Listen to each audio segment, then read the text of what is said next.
আমাদের বিকেএসপিকে কেন্দ্র করে বাংলাদেশের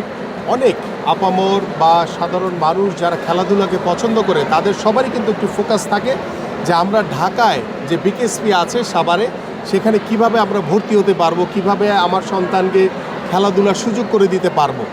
বাট আমরা ইতিমধ্যে সরকার গঠন করার পরে আমরা দায়িত্ব নিয়েছি যে শুধু ঢাকা কেন্দ্রিক না, আমাদের যে বিভাগীয় শহরগুলোতে যে বিকেএসপি রয়েছে, আমাদের জেলা পর্যায়ে কিছু বিকেএসপি রয়েছে, সেই বিকেএসপিগুলোকেও আমরা এই সমান ঢাকাতে যে সুযোগ সুবিধাগুলো রয়েছে সেই সুযোগ সুবিধাগুলো আমরা বিভাগীয় শহর জেলা পর্যায়ে যে বিকেএসপিগুলো রয়েছে সেখানেও আমরা সমান সুযোগ সুবিধা বৃদ্ধি করার মাধ্যমে আমরা যে নতুন করে স্পোর্টস করতে যাচ্ছি, আমাদের যে স্কুল ফুটবল হবে, সকল খেলাধুলাকে আমরা কিন্তু সেই বিভাগীয়, যেমন একজন চিটাগংয়ে হয়তো বা কেউ বিকেএসপি আছে এখানে আমাদের একটি, কিন্তু এখানে দেখা গেছে যে সবাই ঢাকা কেন্দ্রিক আসতে চায়, কিন্তু আমরা চাই যে সেই বিভাগের যারা যারা যে এলাকা থেকে আসতে চায় তাদেরকে আমরা সেই বিভাগের সেই এলাকাতেই রেখে দিতে চাই। এইভাবে আমরা সকল বিকেএসপির সুযোগ সুবিধাগুলো নিশ্চিত করে আমরা ইনশাল্লাহ আগামী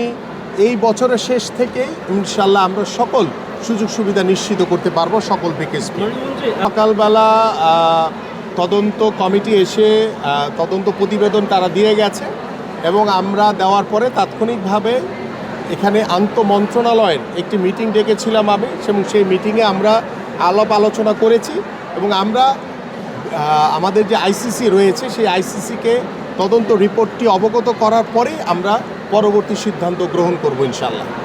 ফেসবুকে তো আসলে সত্য কথাও দেখি, আমরা মিথ্যা কথাও দেখি।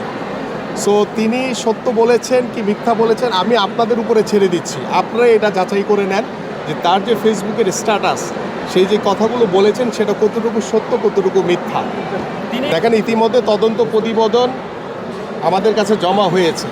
সো তিনি অংশগ্রহণ করেননি, নিশ্চয়ই সেই তদন্ত প্রতিবেদনের ভিতরে রয়েছে এবং আমরা সেটি যাচাই বাছাই করেছি যে তিনি উপস্থিত হননি, সেটিও আমি দেখেছি। সো এটা আমরা পরবর্তী সিদ্ধান্ত আইসিসির সাথে কথা বলে তারপরে আমি সিদ্ধান্তগুলো জানাবো আপনাদের।